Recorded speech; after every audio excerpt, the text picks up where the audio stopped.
အားလုံးပဲမင်္ဂလာပါခင်ဗျာ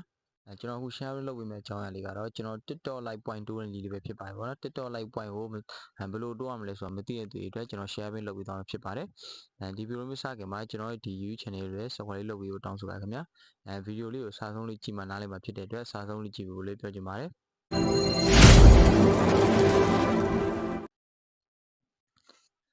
ကျွန်တော် TikTok Lite တွေ point တိုးမယ်ဆိုလို့ရှိရင်ကျွန်တော် TikTok Lite point တိုးနည်း3နည်းရှိပါတယ်ဗောနော် TikTok Lite 3နည်းအရင်အောင်ရုပ်ရှင်လက်ကူပါတယ်ဒါpoint 3ကြီး3မျိုးကဘာလဲဆိုလို့ရှိရင်ကျွန်တော်တို့အဲ့ point 3ကြီး3ကိုကျွန်တော်မတိုးခင်မှာကျွန်တော်တို့ပထမဆုံးအရေးကြီးဆုံးတစ်ချက်ရှိပါတယ်အဲ့ဒီတစ်ချက်ကဘာလဲဆိုလို့ရှိရင်ကျွန်တော်တို့ဒီTikTok Lite မှာ daily ကြေးပေးတယ်ဗောနော်ကျွန်တော်14ရက်တခါကျွန်တော် daily ကြေးပေးတယ်daily ကြေးပေးတဲ့အခါမှာကျွန်တော်တို့အဲ့ daily ကြေးရဲ့နောက်ဆုံးရက်ကိုကြည့်ပြီးတော့ကျွန်တော်တို့ကတိုးပေးရမှာဖြစ်ပါတယ်ဘယ်လိုနောက်ဆုံးရက်ကိုကြည့်ပြီးတိုးရမလဲဆိုလို့ရှိရင်ကျွန်တော်ဒီပေးထားတဲ့14ရက်မှာကျွန်တော်တို့နောက်ဆုံးရက်ကိုရောက်ပြီဆိုလို့ရှိရင်ကျွန်တော်အဲ့ချိန်က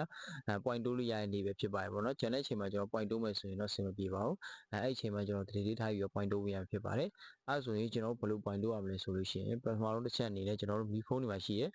မီဖုန်းတွေရဲ့ကျွန်တော် setting ထဲမှာ double S ဆိုတာရှိရပါတော့ double S ဆိုတာကျွန်တော်တို့ဒီ software ပွားတဲ့ဟာပေါ့နော်software ပွားတဲ့ဟာကိုကျွန်တော်တို့အဲ့ဒီ daily 14ရက်ပြည့်နောက်ဆုံးနေ့မှာကျွန်တော်တို့အဲ့ပွားထားတဲ့ app ထဲကိုကျွန်တော်တို့ဒီဂျပန်ကောက်ကိုကျွန်တော်ရိုက်ထည့်လိုက်မယ်ဆိုလို့ရှိရင်ဒီည9:00နာရီခွဲမရှင်ပြောင်းသွားလို့ရှိရင်သူကကျွန်တော်ဒီ point သူက auto တိုးပေးရဖြစ်ပါတယ်ဒါကတော့ပထမဆုံးတစ်နည်းဖြစ်ပါတယ်အဲဆိုရင်နောက်ထပ်တစ်နည်းကဘယ်လို point တိုးနည်းလဲဆိုလို့ရှိရင်ကျွန်တော်တို့ဒီအဲ့ဒီနေ့ပါပဲပေါ့နော်အဲ့ daily နောက်ဆုံးနေ့မှာပဲကျွန်တော်တို့ဒီလုံးဝမသုံးရသေးတဲ့ဖုန်းအသစ်တစ်လုံးပေါ့နော်ဖုန်းအသစ်တစ်လုံးတွေကိုကျွန်တော်တို့ကောက်ကိုထည့်မယ်ဆိုလို့ရှိရင်လည်းဒါ point တိုးပါတယ်ဒါကတော့နောက်ထပ်တစ်နည်းပဲဖြစ်ပါတယ်ပေါ့နော်အဲဆိုရင်နောက်ဆုံးတစ်ချက်နောက်ဆုံးတစ်နည်းကဘာလဲဆိုလို့ရှိရင်ကျွန်တော်တို့တွေdaily ကြေးကျွန်တော်14ရက်ပြည့်သွားပြီပြည့်သွားတဲ့အခါမှာကျွန်တော်တို့ဒီ point တွေကအရောင်းနေနေဆိုလို့ရှိရင်ကျွန်တော်နောက်ထပ်14ရက်တီတီပေါ့နော်14ရက်တီတီထပ်ဆောင်ပြီးတော့ကျွန်တော်တို့တွေpoint တိုးလို့ရပါတယ်ကျွန်တော်14ရက်တီတီဆောင်းနေစဉ်မှာကျွန်တော်ဘာ point မှမရှိဘူးကျွန်တော်အဲ့ TikTok တွေကိုဘာဗီဒီယိုမှလည်းမကြည့်ဘူး TikTok လိုက်ထဲမှာဆိုရင်ဗီဒီယိုလည်းမကြည့်ဘူးကျွန်တော် point လည်းမကြည့်ဘူး14ရက်လုံးလုံးပြည့်ထားလိုက်မယ်ဆိုရင်